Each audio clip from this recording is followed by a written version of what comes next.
You can understand, the network. So they are operating at a pin code, and you can understand the number of SKUs they are dealing with into it. Now imagine for a planner or any individual to work on that pin code, that vast network, as well with 6,000 plus 7,000 of SKUs with this kind of vulnerability. I think it's not possible to that extent. And I think second, the advantage from the generative AI or probably from this AI we are getting into is they are able to digest all this vast data. I think we have seen in the presentation. So they have those capability not only to read your data, but if you are a Zepto, they know what offer is being getting into the Blinkit. So they can read, go through it, channel and understand it, what is being happening. Accordingly, you need to make an adjustment for what the demand is being coming to Zepto for the same platform. So I think these two are the main advantage what I feel. So ML or AI is bringing into it. And third one is now the generative AI. So generative AI is basically is helping all those models. As in a use case, you don't have a history of a new product. You don't have a history where you started venturing into a new location. So this is how generative AI is being helping in terms of fabricating the demand, which is akin to that product, akin to that location, so that's become the base for my model, to predict it within a smooth data points. So I think these are the three immediate benefits I see from a AI and ML perspective, and this is how the landscape of demand is changing, and this is how industries are getting benefited from this. Very nicely articulated. I think it summarizes into the fact that the baseline itself is changing. The baseline is pervasive with technology coming to picture, and the customer is demanding against that baseline. So hence, demand planning becomes more complicated in a certain way, and it also is then has to be tackled in that shape. Exactly. As Rohit rightly said, thanks to this big commerce companies, that responsiveness expected from supply chain companies or overall supply chain execution is tremendous. And to do that, obviously, the supply chain things start from right demand planning. The key pointers which we are delivering today on what are all those challenges which demand planning team, the demand planners are facing, and how AI and ML are going to solve those. So one of the first and foremost challenge, and I'm sure many of you who are here from demand planning fraternity would agree, is the inconsistent data. The data which comes from various systems and tools has a lot of inconsistencies. And even since the data have been pulled for demand planning from various different sources, those are actually, the data sits in silos, and getting that data together and putting it together to get the right demand is always been a huge challenge for every demand planner. Apart from that, the changing consumer behaviors, the changing geopolitical conditions, macroeconomic conditions, many of such aspects which doesn't get captured in our historic time series analysis or in multiple kind of tools we use as a traditional demand planner. Those we don't, it's very difficult for any demand planner to sense the right demand. And that is where I would see the AI algorithms and machine learning models are coming in a big, for a big help. The big data analytics, the data churning, which is for a human, which is quite impossible in a given limited period of time. I think these kind of tools are really helping in a big way, and they are helping in reducing the overall timings. As obviously in traditional way of working, we used to work for n minus n plus 1, n plus 2, n plus 3 kind of scenarios. But gone are those times. Now we are supposed to work on a weekly basis. I think the demand patterns are changing. There are multiple scenarios which are changing, and hence to do that, it is very important that overall data crunching has to be much faster, and which is humanly quite difficult. And hence these tools which are coming up today are extremely beneficial. Last but not the least, one of the major challenge again is kind of cultural shift. I think many a times it's kind of I know the best syndrome which demand planners have, and hence getting into that AI module, and how can a system gives better demand than me, and that kind of rigidity in terms of acceptance or embracing new technologies. One of the big challenge I have seen across the industry, and hence the right training, right mentoring to the teams, right mentoring to the functions is very, very important, which actually will help in quick adoption of these technologies. That's it. Thanks, Abdul. And I completely resonate with the point that some of the planning departments that cerebral work is quite central to their existence. So hence there is the genuine reluctance to see that how can AI be replacing me. Facing this in a couple of clients, won't name them on this forum, but the right approach is to augment their understanding with the right technology to make it as an enabler. But coming over to you, from a pharma perspective, what is the real challenge and how can AI help in this regard? I mean, trust me, there is no clear-cut answer. Everybody wants that million-dollar question answer, that what is the right number that we put and we will get the optimal result. And we are making our supply chain so complex in making that answer favorable to us that that we have actually problem is not focused. Okay, why I am saying so? Because we have certain numbers, depends upon certain statistics, certain models, everything is there. Finally, all those numbers are write off with a gut feel, yaar itna to bik hi jayega. Okay, and every company is doing this. See, you need to understand their environmental conditions that you need to follow. I'm just sitting here and just for a football bath, because the program got delayed by 1 hour, and now it's a lunch time, so we are between lunch and the audience. So that's why we got a very little applause for welcome, and prior to the session, the energy was high. Okay, and that's the main reason. As Rohit said that you need to have We can consumer behavior. we can rectify the applause wala part right away if you want. No. Just to, I don't know. See, because consumer behavior changes and it changes from last 2 decades only. But now it changes fast. Just within 20 minutes, so it's just an example. Within 20 minutes, the behavior changes because we are not able to sense that what customer wants at what time. So because it's a delay of things, so you are delaying your all the problems. And there are repercussions for all those things. Now comes to AI. See, there is no question that technology will not help. Technology will always help, provided how you are using that technology. First, you need to understand, just because your peer is doing something, please don't do that.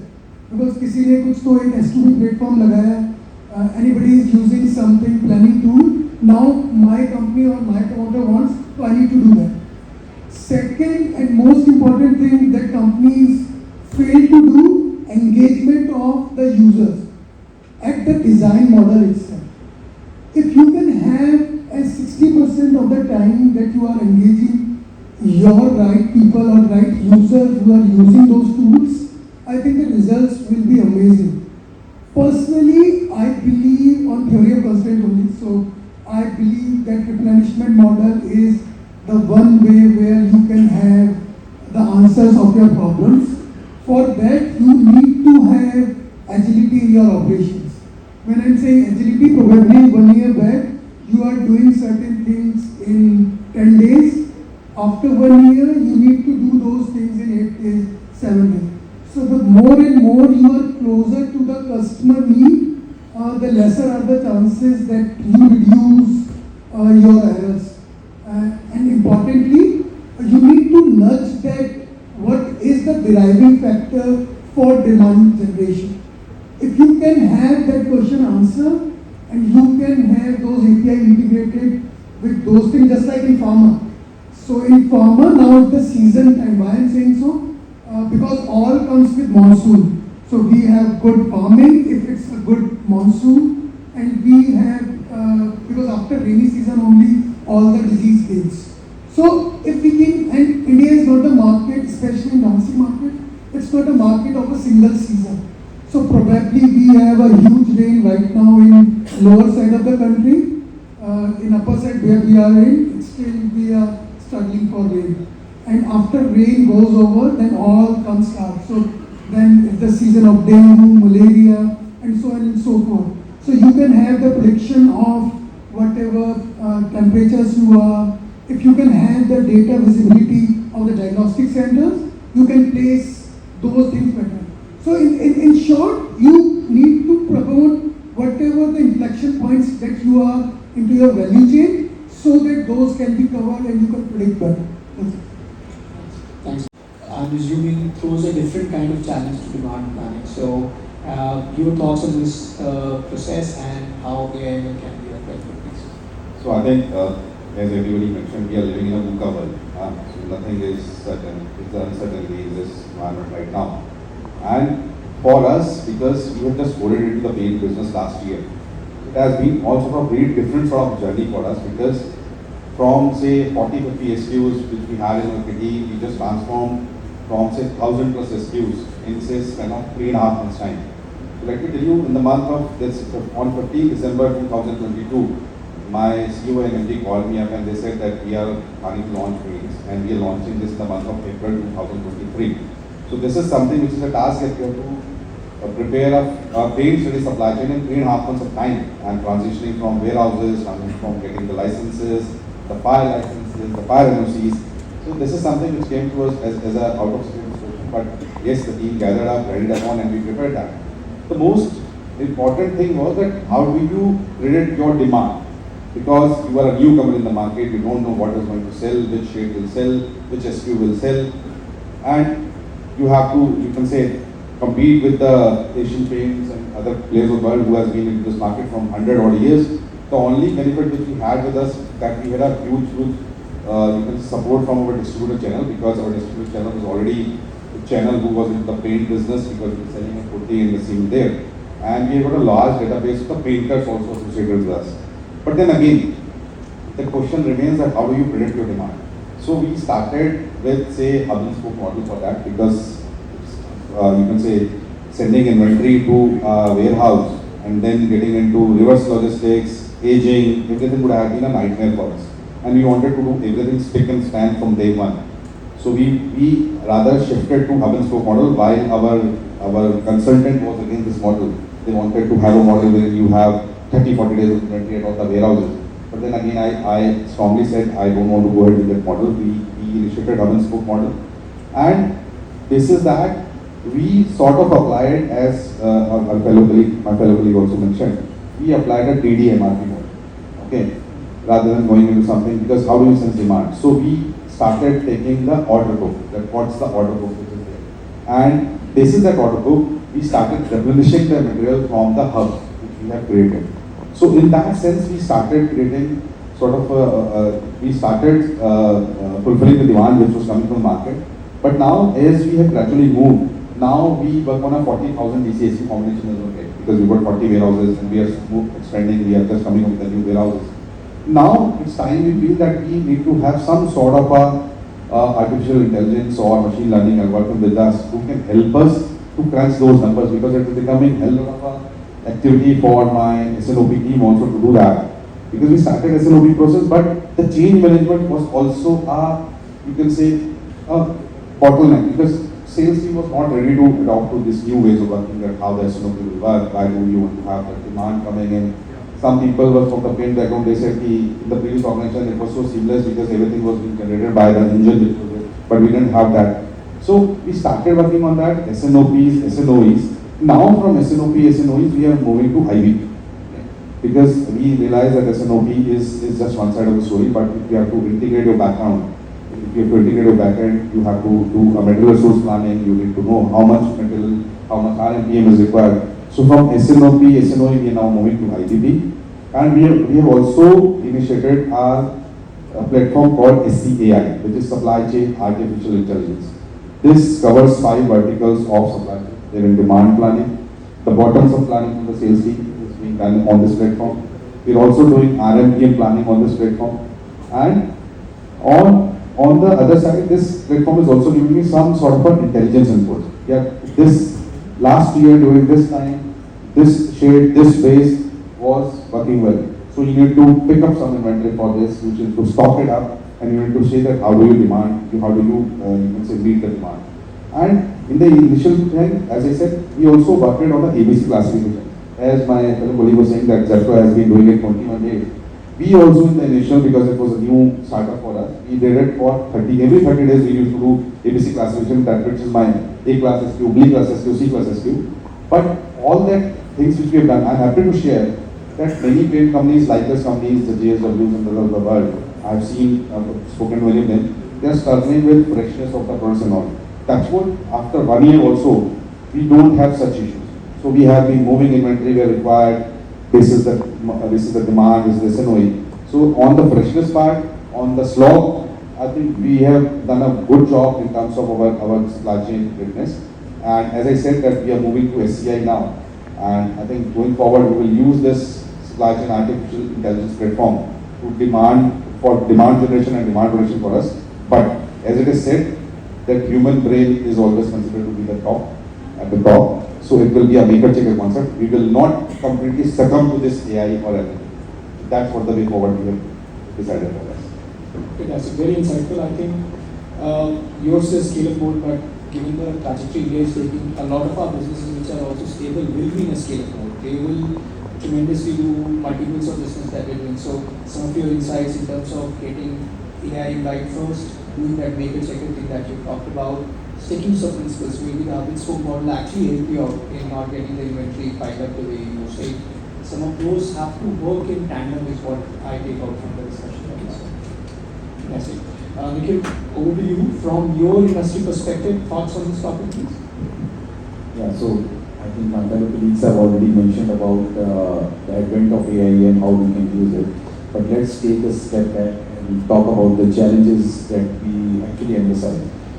The ultimate motto of a demand planning and a forecasting is to meet the customer demand in a more efficient and in a most simplified manner. That's the ultimate motto. But the challenges that a demand planner more often than not is you can do all type of predictions. But how often you have heard when your operating plants, your manufacturing locations come up and say, sorry, we cannot meet this demand. This is a standard reply that comes, and that is where the demand planners and the forecasting get stuck. And more often than not, it is because of the agility in the operations. You can get agility in the supply chain, but supply chain in the upstream and downstream can be managed. What about the supply chain in the operations itself? How much people are now talking that just-in-time inventory, yes, it's a talk of the past, but just-in-time production, is your operations lean? Is your operations still talking only about SMEDs, or it is still actually working on those aspects? Is there a constraint on decision making, the latency in decision making when the surge in demand comes? Is there a bureaucracy that has been developed into your systems? So can you change, can you do a change management, can you transition from X to Y in a span of a click of a button, or at least you have to go through a bureaucracy of decision making, so on and so forth, so that you can change it across. This is where the real challenge lies in the operations. So I come from more of an operations background. When I say operations, I work in manufacturing setup, and more often than not, this is the challenge that is being portrayed to the demand planner. Sorry, we cannot do it, especially in the MTO model, where the industries who are operating on make to operate, not make to stock. Make to operate, how much inventory can you stock at your DCs, at your warehouses, at all other places? You are locking your working capital and all. So more often than not, your transition, your surge, your scenario plannings have to be developed in such a way that you are actually predicting what the predictability is being thrown by the AI has actually to be incorporated much before than you anticipate. Then it comes into the real picture. These are my thoughts about the main challenge. Thank you. And I think you bring in another excellent point on integrating with operations. That's also very central, because the demand planner in isolation can throw off numbers, but if the ops is not doing the tango, then the thing falls flat. What do you say? Same topic, your thoughts? Yeah, hi, good afternoon all. So I think my fellow colleagues have covered most of the points, but I would like to begin with, we are in the consumer durable industry. And now with the government bringing in so many policies, and ease of doing business has become the key word, right? And for that, we also find a lot of competitors coming into every sphere of thing. For example, JK Cement, we knew about making cement, but now he wants to explore into paints. Similarly, many industries who were doing something else like Jaguar or Hindware, they were more into bathroom fittings, but now they are going into many other product categories. So now consumer is no more brand loyal. So when I was small, so if my father needed a Sony TV, he needed a Sony TV only. He will not go for any other television. But now when you go to a shop, any retail modern trade store, you just say I want to buy a TV or you say I want to buy a Sony TV. Just go and tell that. But the boy there, or the sales guy there, he will be bent insisting you to buy some other TV and he will force you that sir same feature है, क्यों ज़्यादा पैसा देने का, वो सब कुछ same है, सेम फैक्ट्री में बन रहा है, सेम वेंडर से आ रहा है. So they will make us do that, and sometimes people fall into that, and we plan to buy something and we come back home buying something else. So in such a scenario, how I do demand planning, how I do forecasting, because demand planning and forecasting is we are getting this data from the system. So system collects the sales number, what we did last season, same period, same day. Those are calculated, then you put some logic into it, promotion, scheme, seasonal factor, and then you arrive at demand planning which is coming from the system. This is one aspect of it. Secondly, we all are into supply chain, and I know how our sales team works. I think I don't need to explain further. Month end में क्या होता है? पूरा everybody of us here would acknowledge that 40 to 50% of the sale is happening on the last 3 days. And तब वो क्या कहाँ demand forecasting, कहाँ वो number, उस टाइम क्या जो है वो bill कर दो.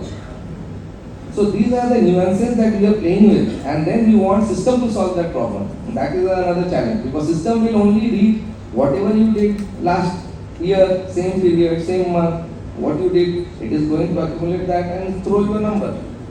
But are we actually doing that? But here I would really like what Bharat told, that we have to actually do a forecasting where what the consumer want. If I can collect that data and go backward, integration I do, and then I go and make that particular product available, then only something can happen. Because doing that, see, we are not only, we are also the resources of the organization or the resource of the entire world or the globe is getting wasted. No, people want something else. I am producing something, another thing, and I invested all material resources, labor resources, the whatever resources is there, national resources to make that product, and then what I do, end of the day, aging comes, somebody CFO says, provision कर दिया है, इसको scrapping कर दो.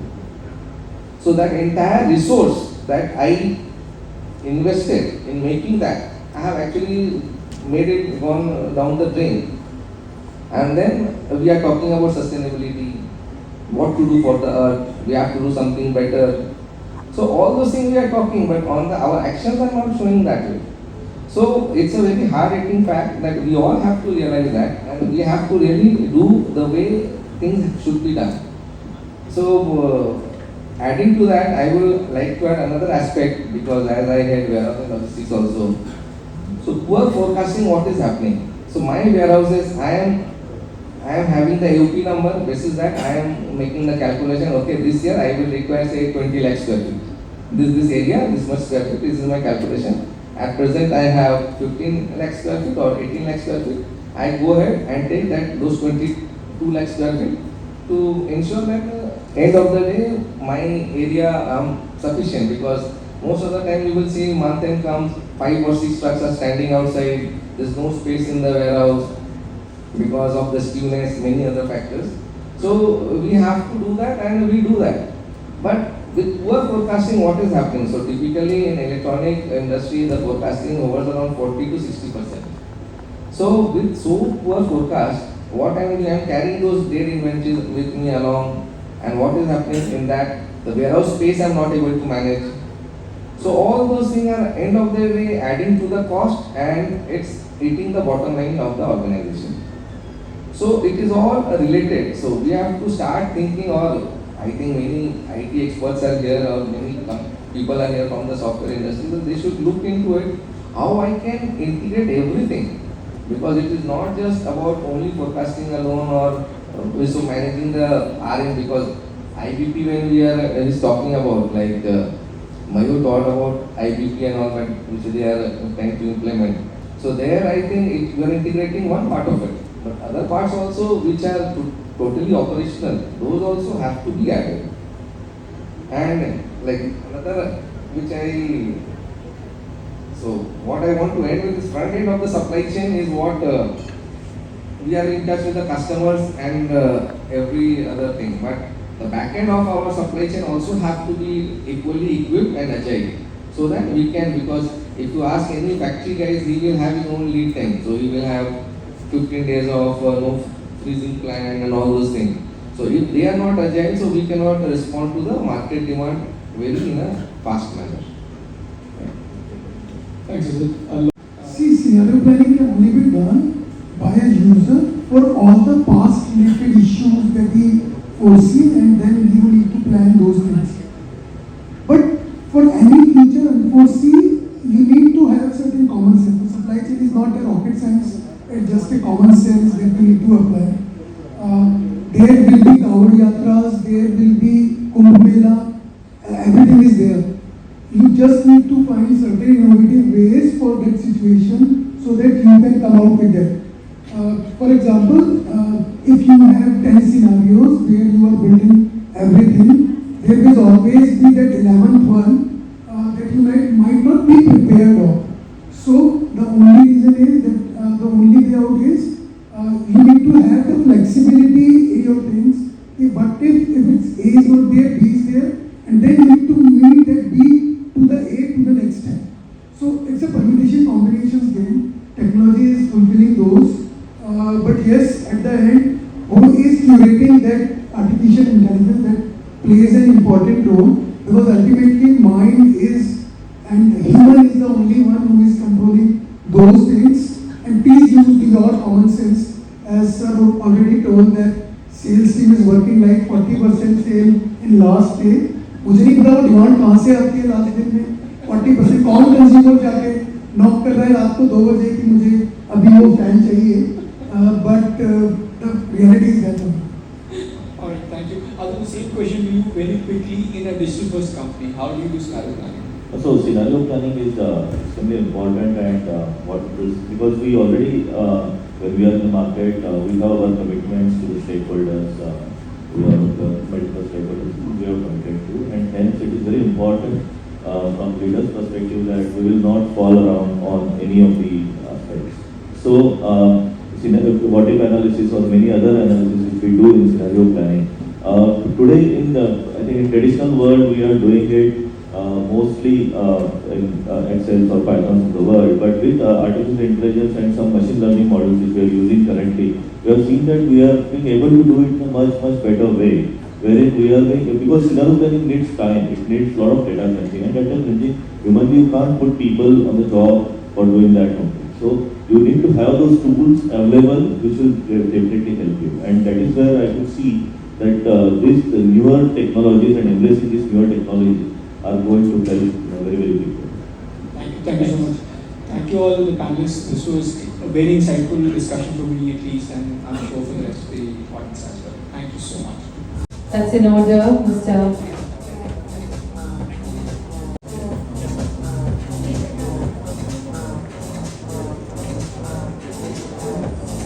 Puri.